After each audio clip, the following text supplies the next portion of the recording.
Greetings, family, and welcome to the Paula G Show, right here on Survival Radio Network, where we have over 2 million downloads, thanks to you.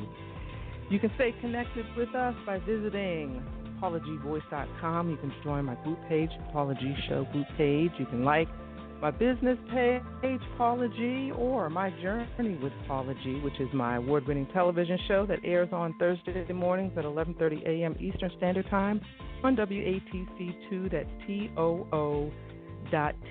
You can also subscribe and check out my YouTube channel at Paula G Voice.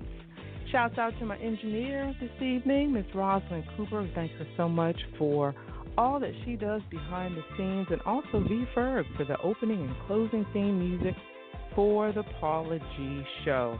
I always tell you all that time is precious. It is the one thing that we cannot get back. So for you all to think it not robbery to spend a little bit of your time, especially during these challenging times with me, is truly, truly appreciated. I hope everyone is doing well during this pandemic season, during the current time of this podcast. And if you're listening on the other side, if you're listening to this podcast at a time where we have come through this pandemic, we have indeed come through, and that is something to definitely celebrate. Each of the shows that we have each week, we try to keep the content relevant, even though we want to discuss what is presently and currently occurring.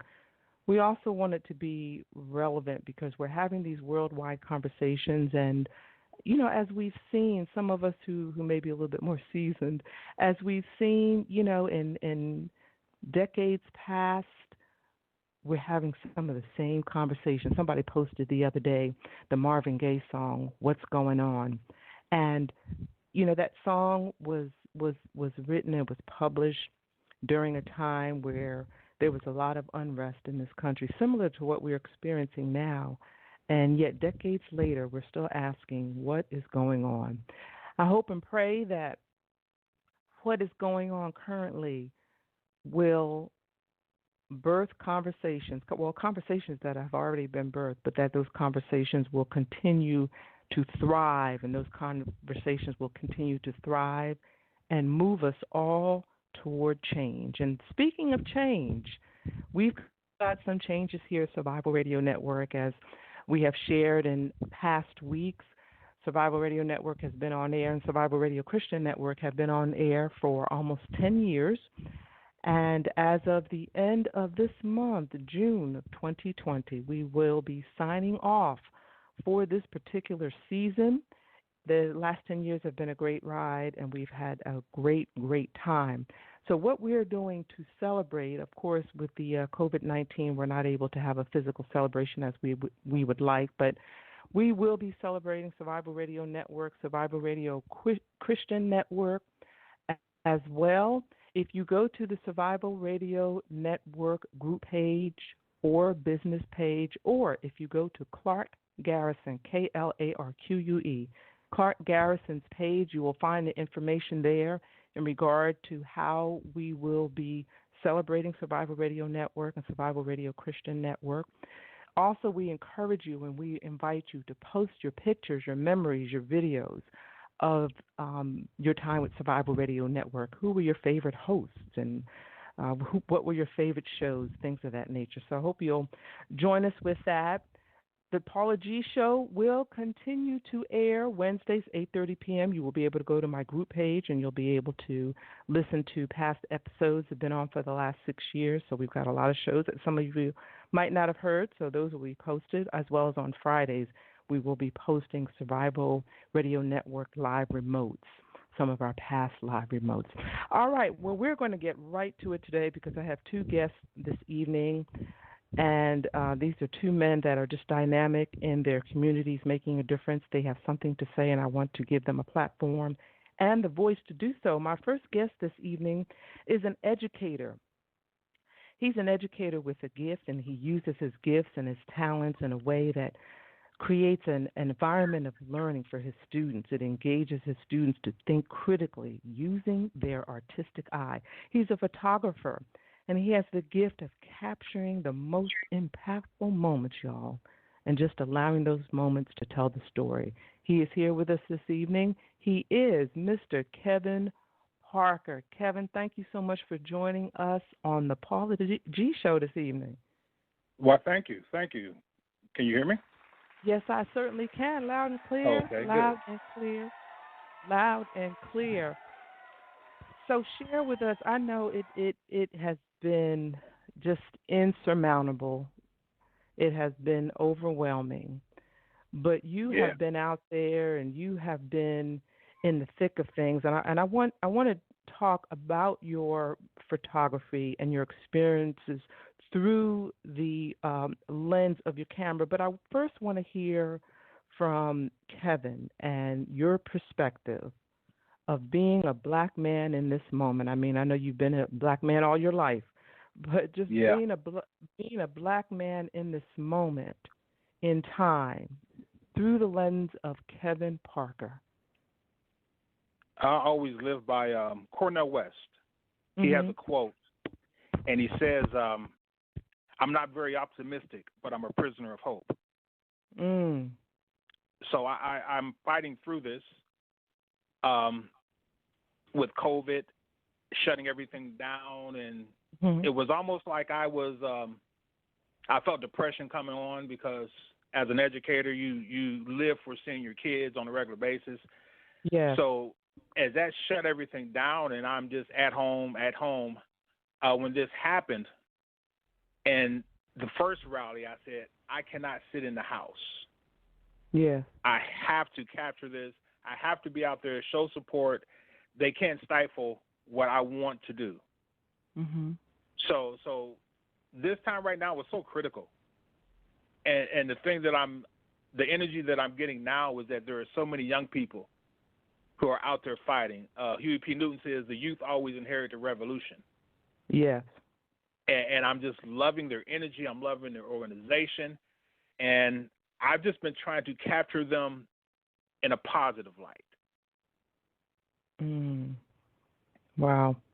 Wow. You know, having been on this planet for a few years and having been down this road before as a man of color, when you first heard of what had occurred with George Floyd, what happened inside of Kevin Parker? It's crazy because that night before it happened, Mm-hmm. the day before it happened, I guess, it was Mm-hmm. the incident with the lady and the dog in New York and the man. Yeah. And I went to bed on that, frustrated, furious, like, how dare you? Mm-hmm. And then I wake up, and one of the first posts I get to is Brother Floyd on the ground. And literally to sit there and watch someone be murdered in front of your eyes. Mm-hmm. And I was so furious. And, I mean, I felt my body shift. I felt the energy. I mean, it was like somebody had stuck a knife into me. That's Right. how angry and that's how frustrated I was. And it's like, how much longer are we going to have to go through this? Yeah.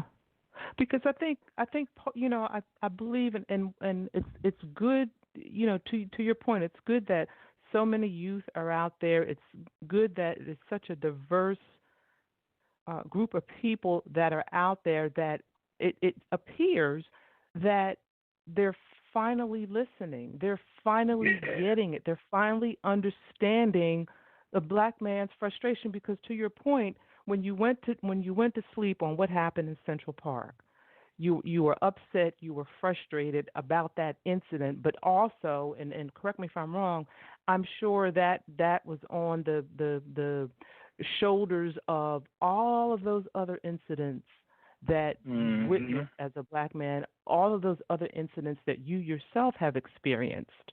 So all of that starts stirring around in the pot, and then on top of all of that, you wake up the next morning to witnessing a man losing his life on really international television. Yeah. And I have never experienced that before. You know, you see someone get shot, Mm-hmm. but the see someone gasping their last breath. Mm-hmm. Really, the process from the beginning. And from the beginning to the end, and I'm just like, I can't take no more. Yes. I'm like, how much more do we have to deal with this country thinking of us as less than? For us just to say the heck with it. I'll use that word. The heck with it. And it's time to make a stand. Yes. What do you feel, and I know I'm asking a loaded question, is the solution? Wow. I know.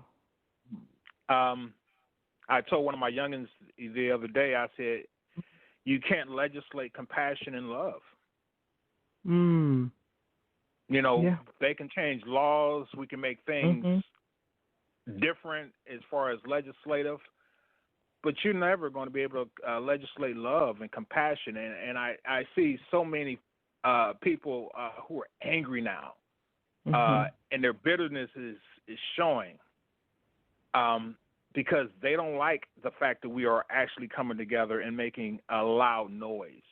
Yeah. So Dr. King talked about, love. You can't fight hate with hate with hate. You got to fight hate with love. And as hard as it is right now, there has to be a groundswell of us coming together.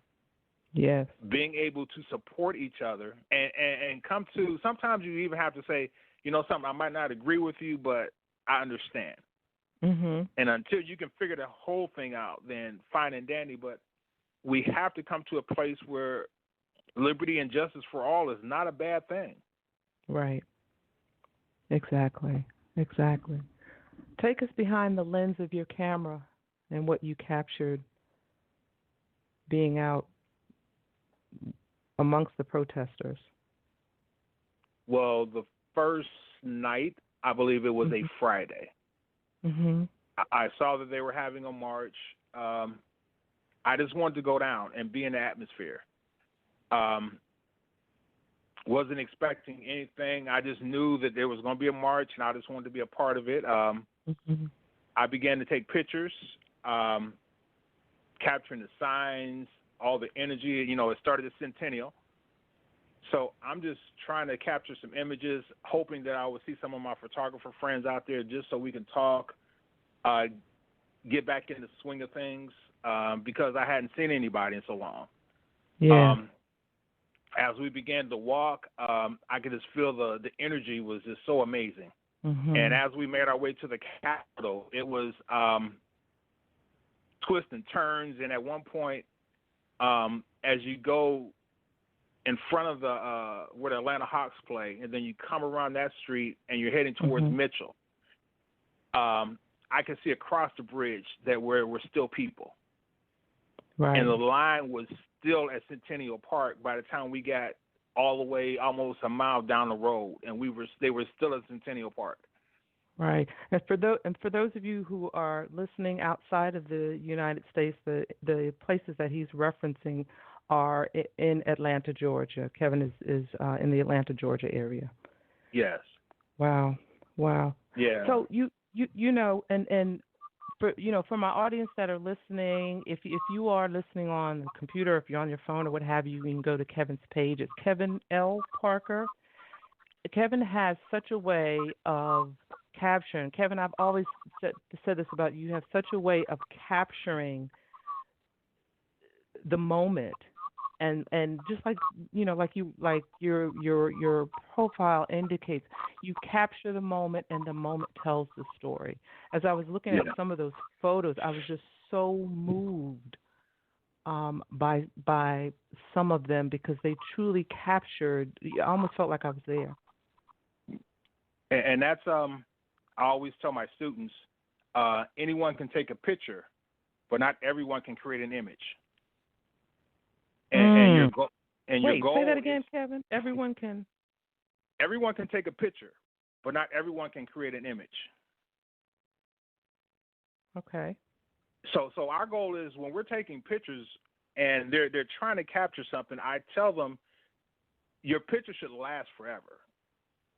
Your picture should be able to be one where people can remember exactly what they heard exactly what they were doing at the exact moment you took that picture. Mhm. So there's a lot of folks who, they take pictures, but they're not creating an image. Because if you see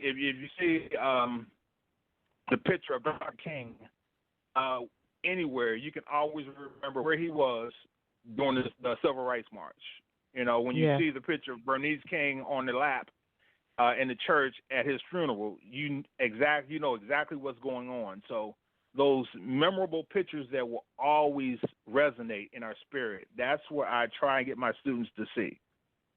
Right. Look beyond just that picture. How can I get at an angle? How can I look at it in order to really capture that moment? Wow. What you spoke earlier to the energy at the first march. It sounds like you went to a couple of different marches. Yeah. Can you share with us a bit of maybe some of the moments that stuck with you the most? The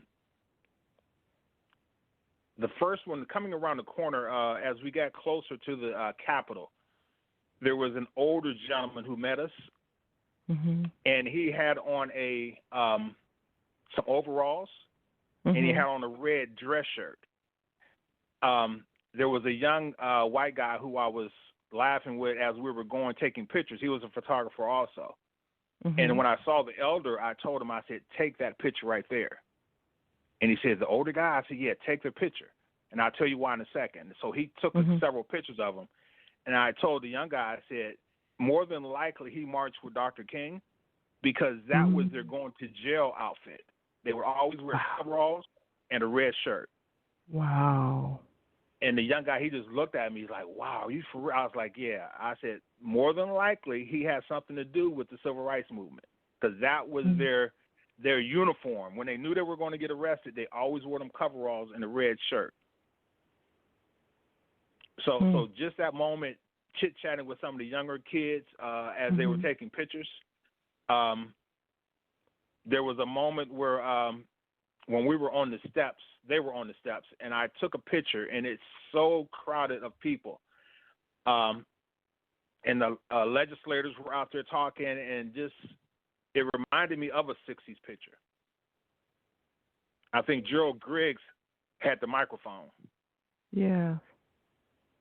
And a lot of them, as I was looking at them, because you posted a lot of them, and audience, once again, you can go to his Facebook page. It's Kevin L. Parker, and I'll have him share his other information as well, and view some of those photos. You really, and I knew I was in 2020. But how you capture, and it speaks to what you said earlier, but everyone can take a picture. Not everyone can capture an image. Even though it was 2020, it had that 1960s feel. A lot of that just resonated in those photos. Whether it was the angle, I think there was one where it seemed like you were up above. I don't know if like you were on the roof of the not the roof, but upper level, the Phillips Arena parking garage or something, but or a bridge, but just capturing that, it's almost like you felt the energy from the crowd coming through the photos. So, how do you even? I know you've probably been asked this question numerous times. What is it that just comes across you that just says capture that?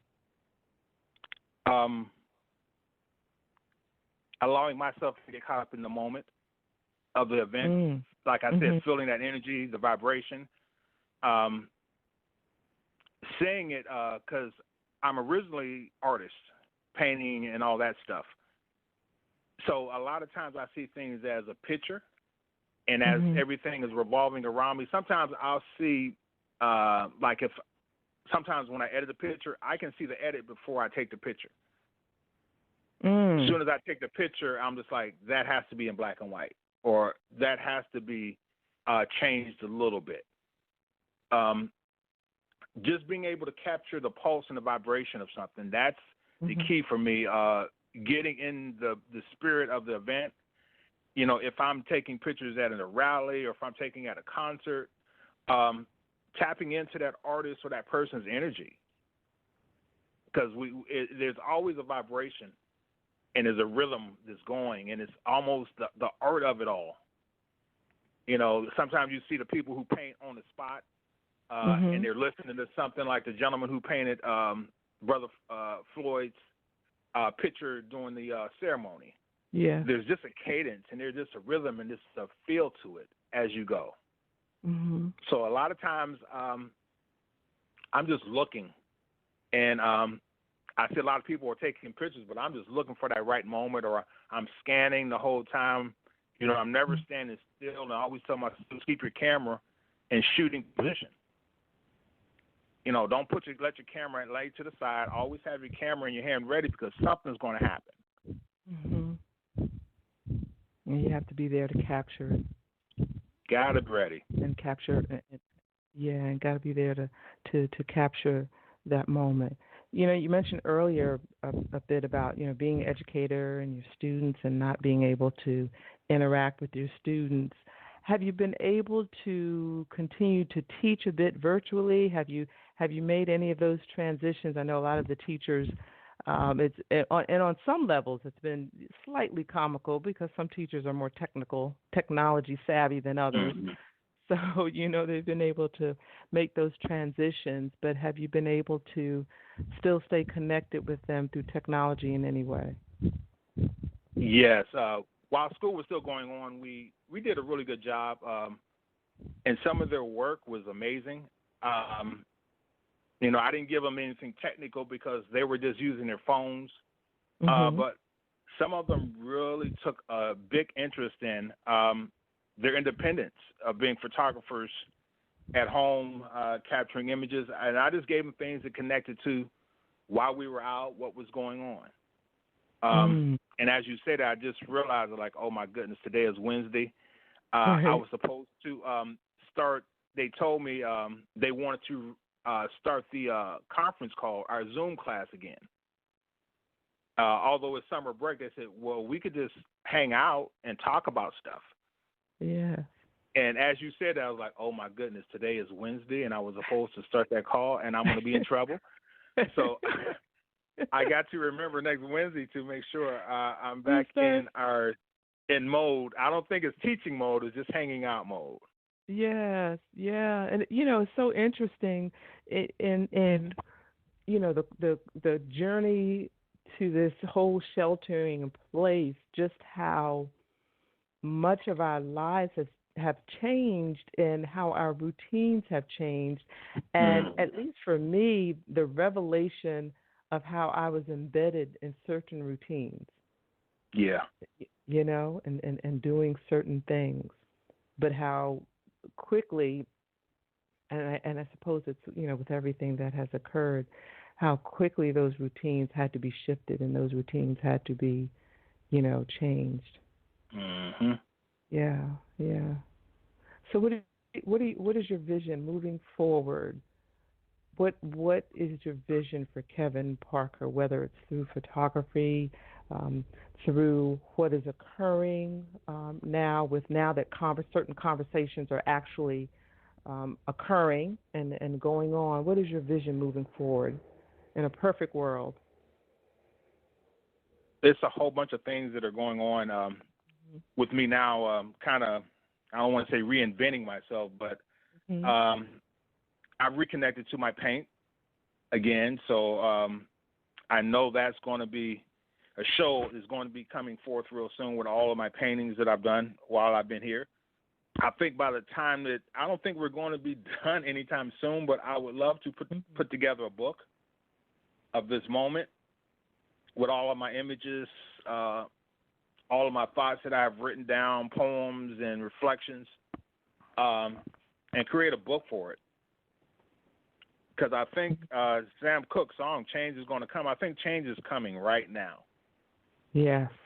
And as photographers, we have to tell the story. As artists, we have to sing the songs, paint the pictures.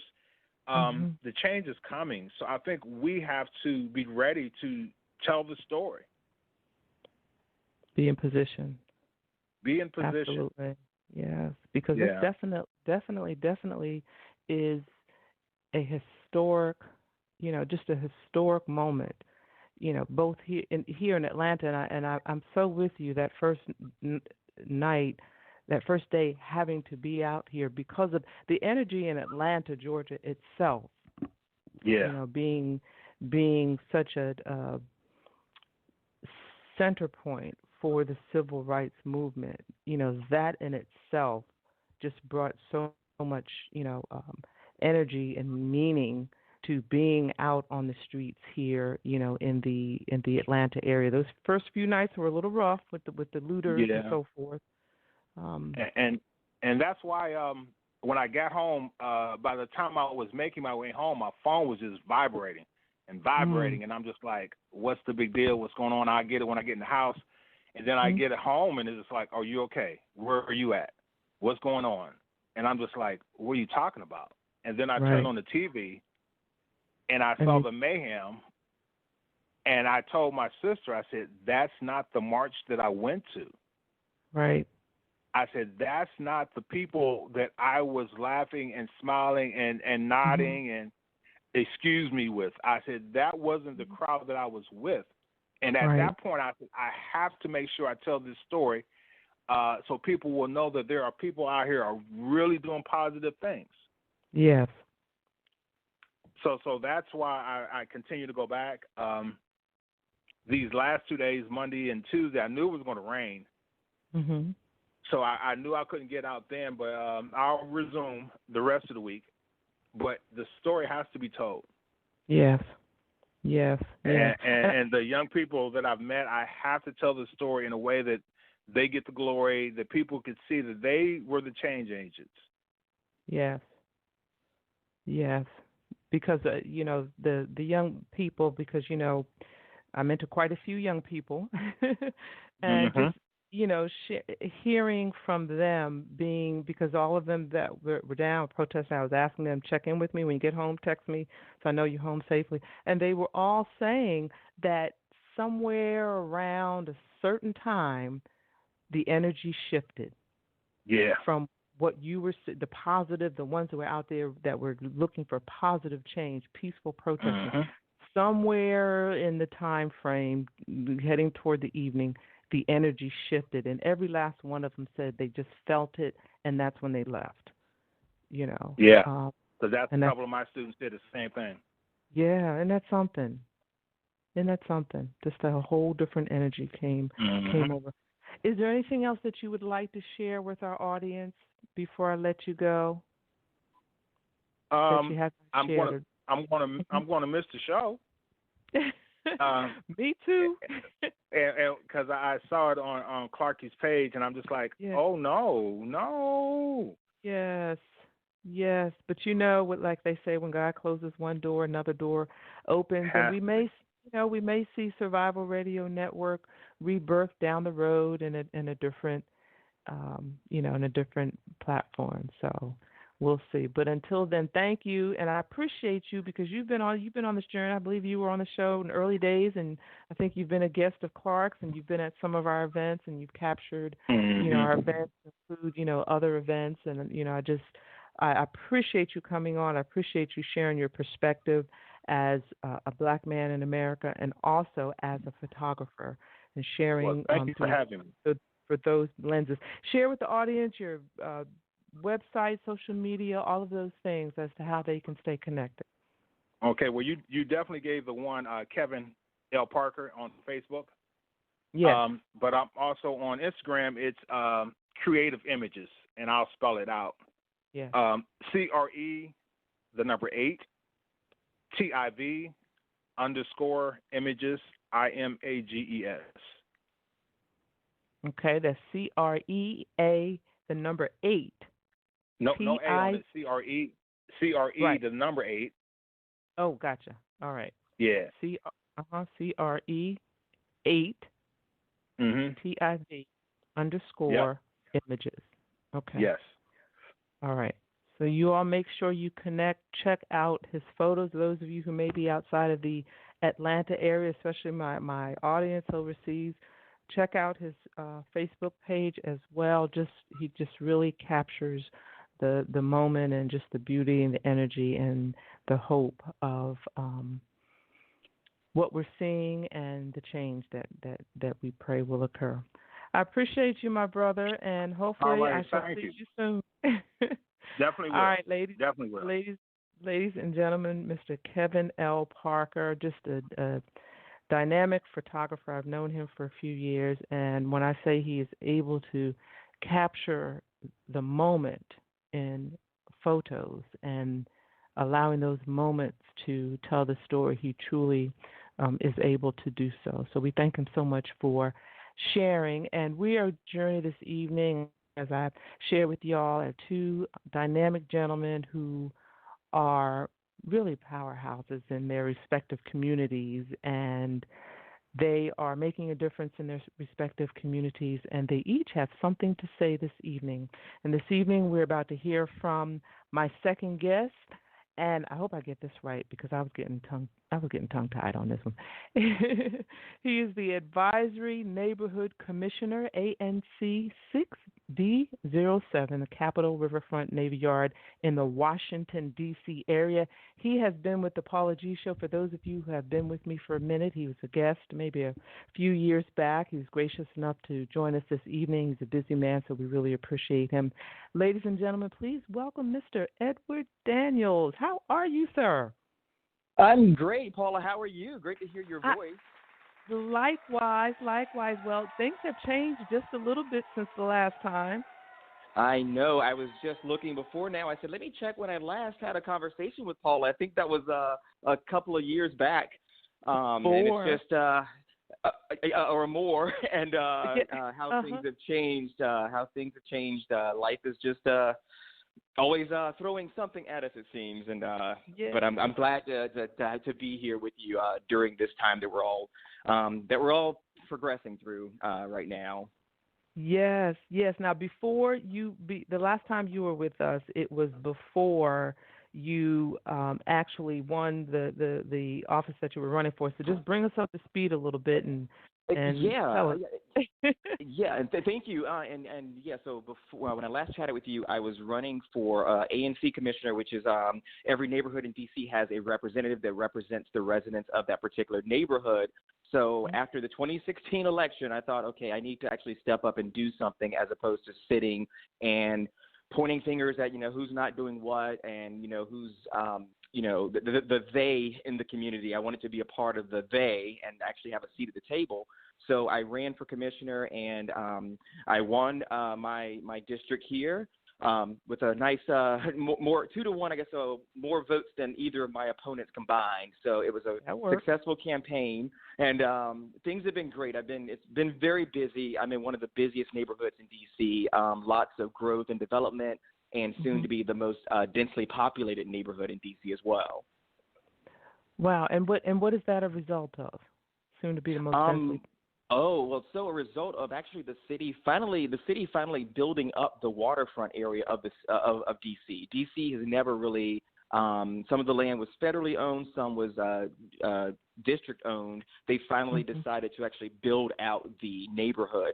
So they, certain developers had first bids or won the bids to actually build up these neighborhoods, this section of the area, and it's been great. A lot of gentrification, of course, but also just it's been amazing that what the waterfront has become in DC, and it's a completely different. I mean, it's a city within a city itself.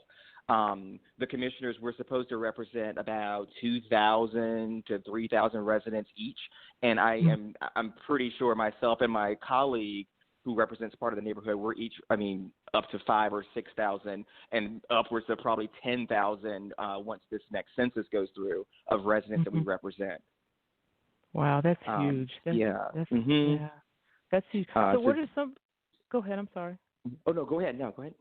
No, I was just going to ask, what are some of the major, and we're going to talk about the current state of affairs in a moment, but what are some of the major tasks that you have on your to-do list in regard to the neighborhood, your position and what what you strive to accomplish while you're in Sure. this position.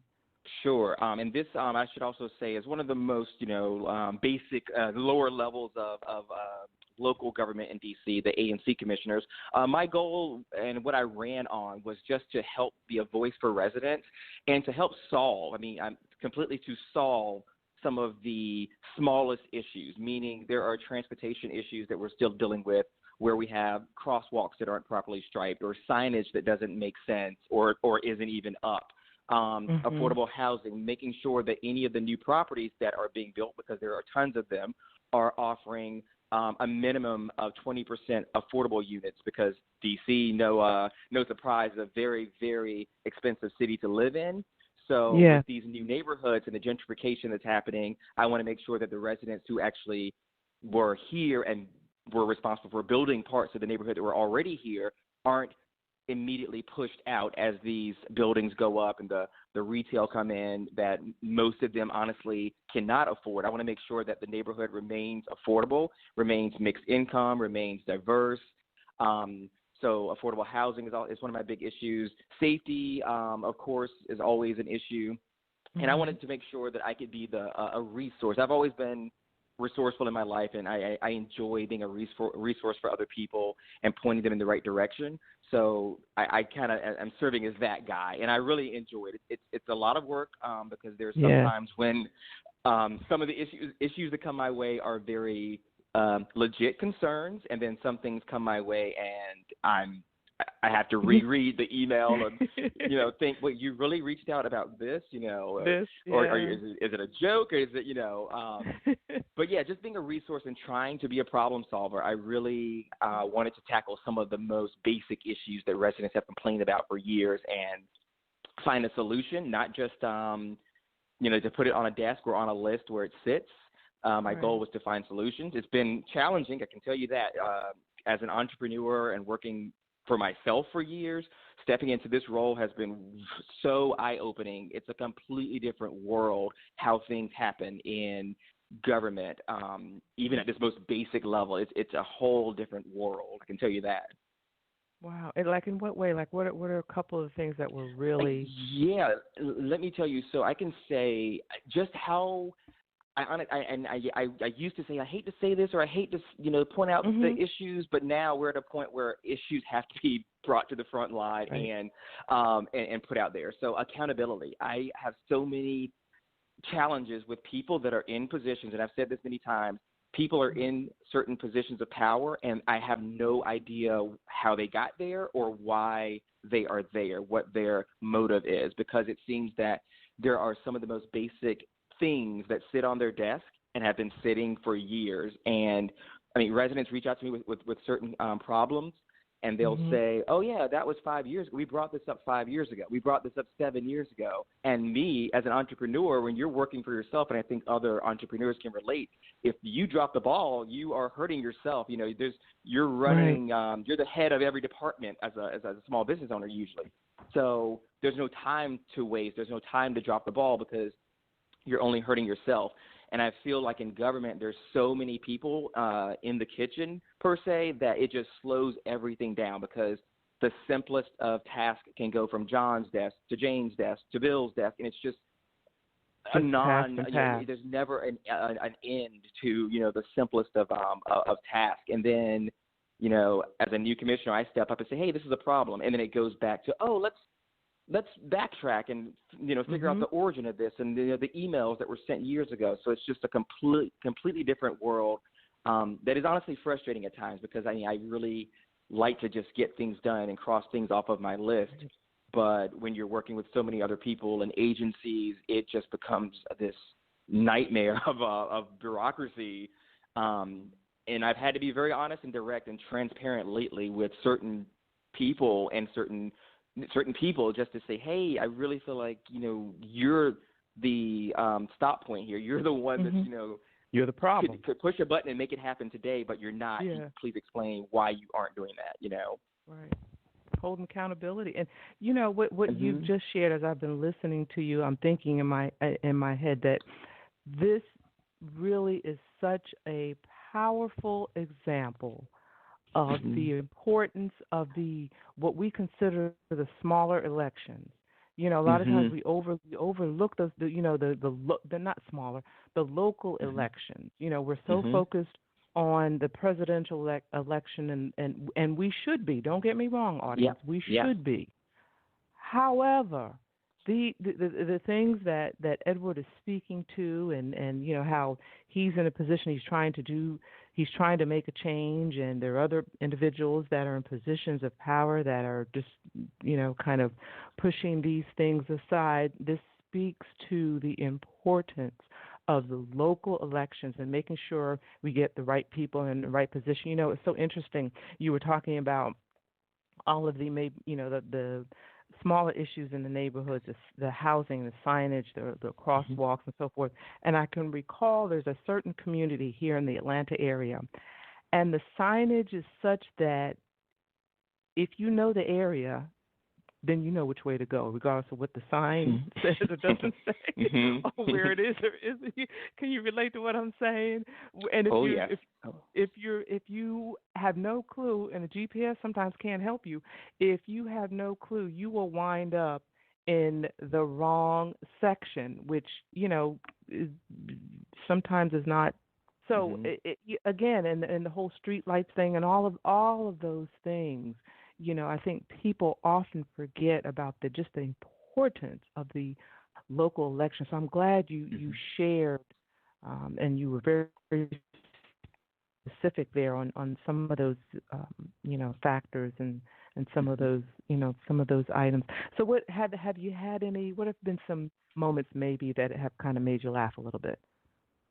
Paula, the laughter. I really can write a one-man show. The laughter. I had a young woman reach out to me during the first month in this position as commissioner, and the email stated that one crosswalk actually that is in place.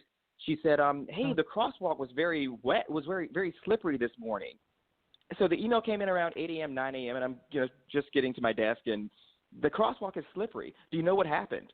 And I'm looking outside, and I see that it had rained. It was wet, and there was a storm that blew over the night before. And I said in the email, hey, well, actually, it rained last night. I'm pretty sure, so I think that's why the road may be a little wet, this morning. And then she replied, "Oh, yeah, that's right. It did rain. Thanks." So one of those emails, I'm like, wait, that was my first email of the day, that it rained and, the crosswalk is slippery. So I just had to laugh, Then another night, someone, it was 2 a.m. It was midnight-ish, and someone emailed or called to say that there was a D.C. water truck idling outside of her window. And just that evening, I sent out a notice to my building that I was in to say, hey, just so you know, there's emergency water work happening outside of the building. So she emailed. She said, "There's a truck out there." I was, "Oh yeah, there's a water outage. They're trying to get it fixed. It'll take 30 minutes." And then she said, "Oh wait, I did see that in an email. Thanks." So just funny little moments like that. I don't mind at all. It's just those are funny. I have had a few moments during the pandemic where residents have complained about their rooftop not being open in their building, or the amenities not being open during the shutdown, which is a concern, but it's a bit of a first world concern when we're trying to keep everyone distant and in place and safe. So this woman was very upset that she couldn't go to the rooftop to get fresh air. So I said, well, we live within 3 blocks of 3 different parks. You can easily go out to the park if you want to, get fresh air. So she was upset, but she said, okay, I guess I'll walk outside and walk to the park. I'm like, okay, I'm not exactly sure what to say, That's, how to help. And on the other hand, I'm dealing with my senior resident. I'm trying to help my seniors get groceries and trying to connect people to unemployment services and things that are really pressing. People are facing rent issues and, paying the bills. And then I have, on the other hand, people that are, I need my rooftop for fresh air. I can't go downstairs for fresh air, Right. Wayne, so those are always. Yes, Wayne, what's important. So how, with the recent events, of course, we've just been hit multiple times with the pandemic and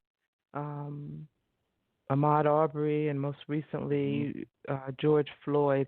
How has that affected you, as a black male in the nation's capital?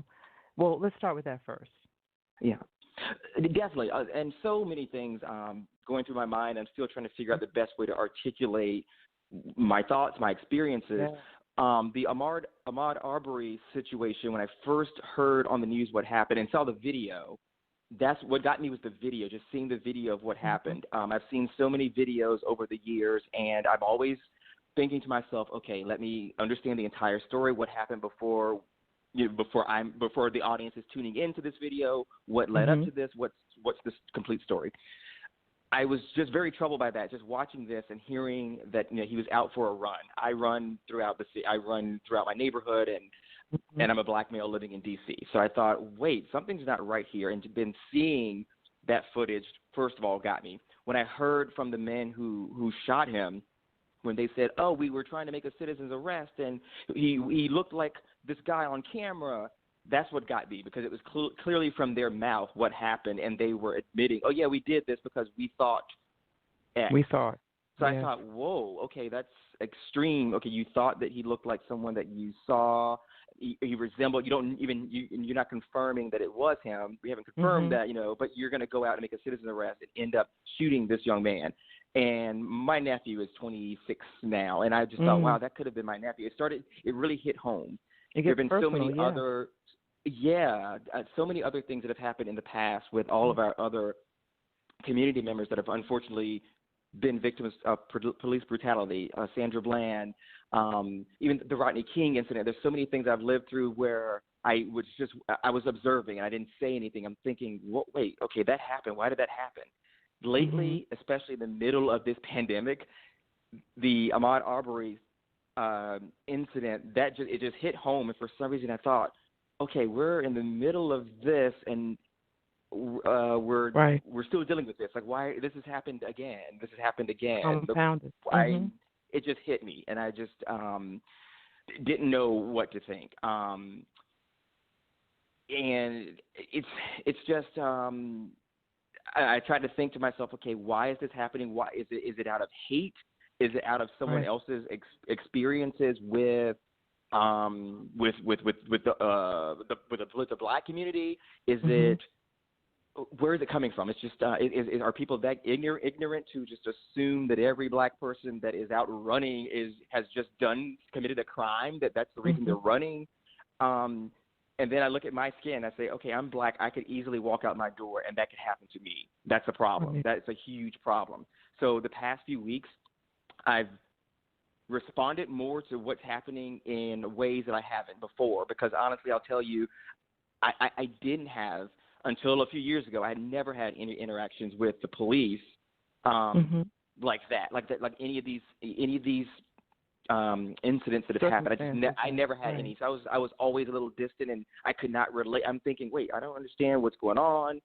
Lately, it's been very different, because I see that it's a sign of ignorance and prejudices and racism that's ingrained in some people that automatically lead them to judging an individual by the color of their skin.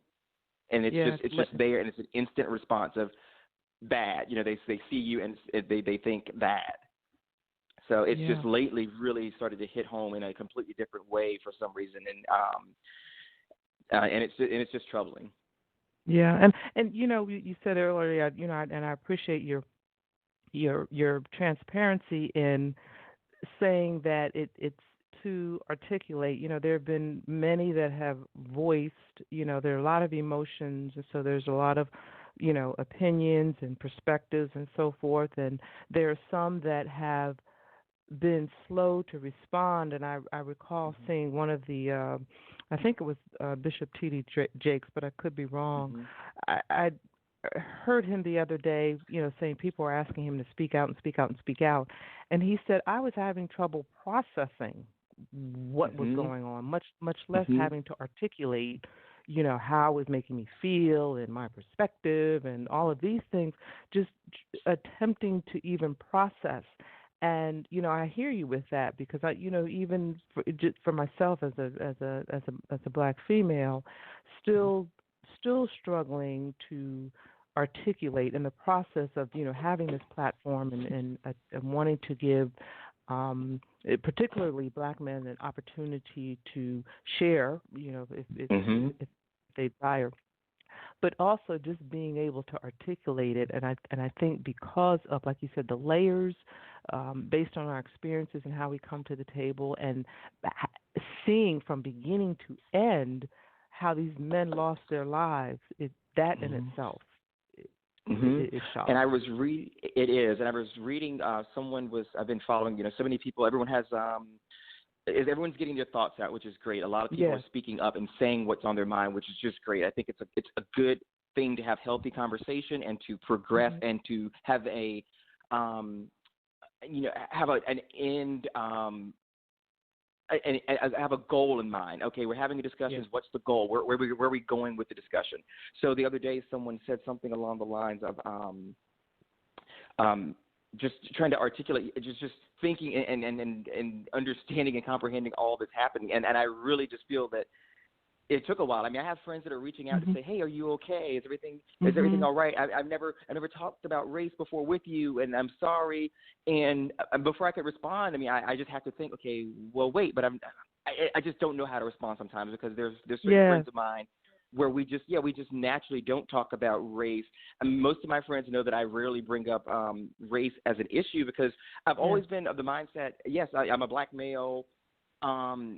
It's part of who I am, and some things I never bring in the race part of who I am for some reason. Yeah. But then lately, I guess we're seeing these things happen, and someone said, "Oh, we're seeing more racism, more." I'm like, actually, we're not. I think we're seeing what's always been there. We just have cameras and videos, in our hands now, and we're able to document it. So the Mr. Cooper, the incident in the park in New York, where the bird watchers, and the dog. The woman calls the police to say, there's a black man threatening me.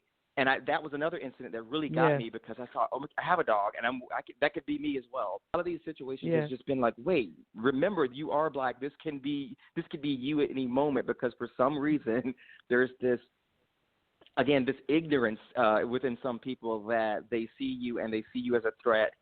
And for some reason that they can easily call the police and say that there's a man standing in front of me, and I'm automatically going to be the one that is bearing the burden of defending myself in that situation. Yes. So it's just really troubling. And here we are, in the midst of a pandemic and the George Floyd incident. I mean, when that came about and I started hearing that on the news, it was just a moment of, what is going on? What is going on? We're in the middle of a pandemic in 2020, when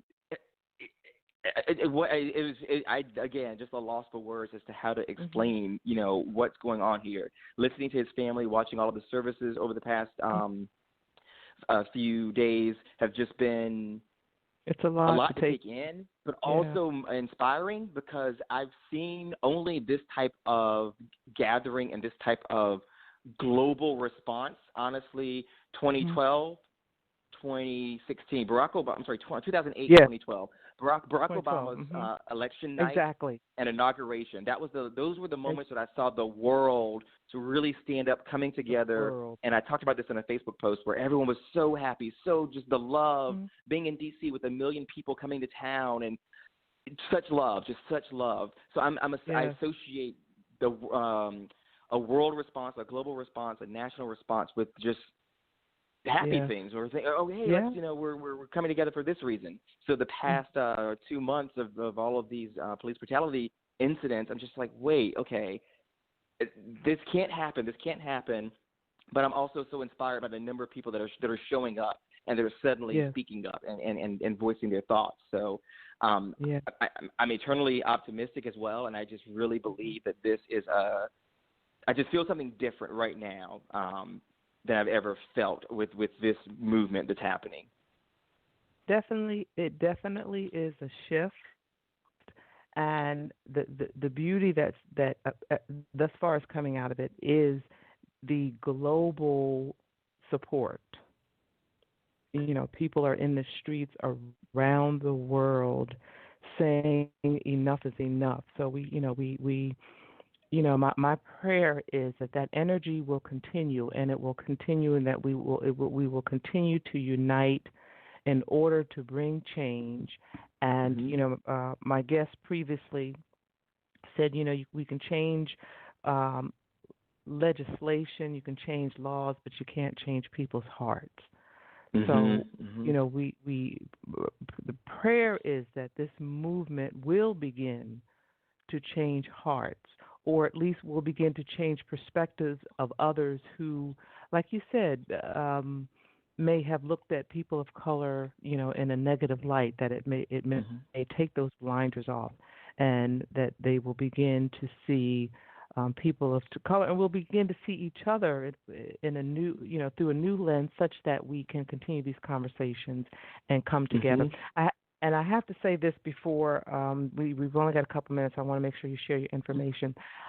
Last week I turned on the news and I was seeing the protesters in Washington, D.C., and my first thought was someone has photoshopped this. And then when I realized that your mayor was not playing with the Black Lives Matter, what a powerful, powerful, powerful statement. Powerful statement. Yes. Paula, let me tell you. So people, it's such a powerful statement. People, you can say what you want when it comes to politicians, your mayor, your governor. People, there's love and hate with with many people and their leaders. Mayor Bowser, what she's gone through. One night I saw her give an interview, and this was before she painted the street, and she was giving an interview, and she was talking about how she was up at 3 a.m. with the police chief, riding around town to assess the damage with some of our retail storefronts. And I just thought what she's going through, being on the on call throughout the night with all of these different agencies, managing the city of D.C., and also being in a district where the president can technically take over D.C.'s police force. She's battling her own city, but also this man who's making a mockery of this position of president. And she's doing it so well. I said, I give her every prop possible. When I saw that Black Lives Matter sign being painted on the street that morning, I thought, oh, whoa, what a statement.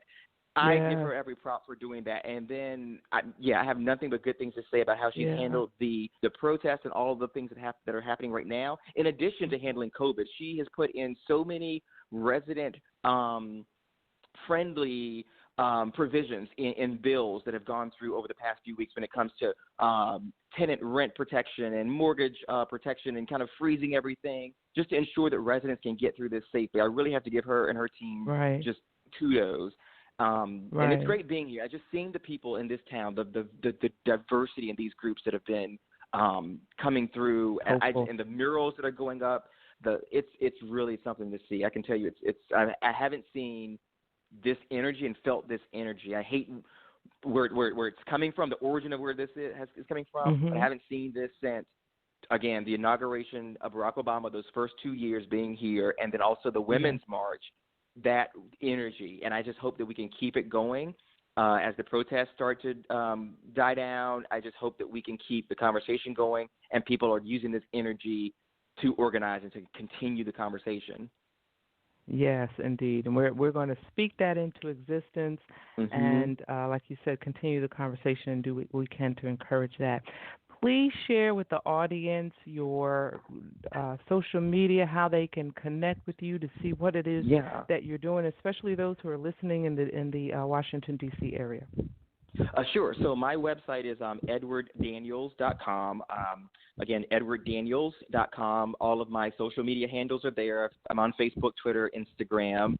I'd love to connect with people, and we're all in this together. We're all very different. I have to say this. We're all very different, but we are all, at the end of the day, human beings with a commonality in that we're all trying to make it around this, this globe, around this, the sun a few times together and live the best lives that we possibly can. And I think that's the root of it. We're all human. And it's just a matter of making life as pleasant for each of us as possible.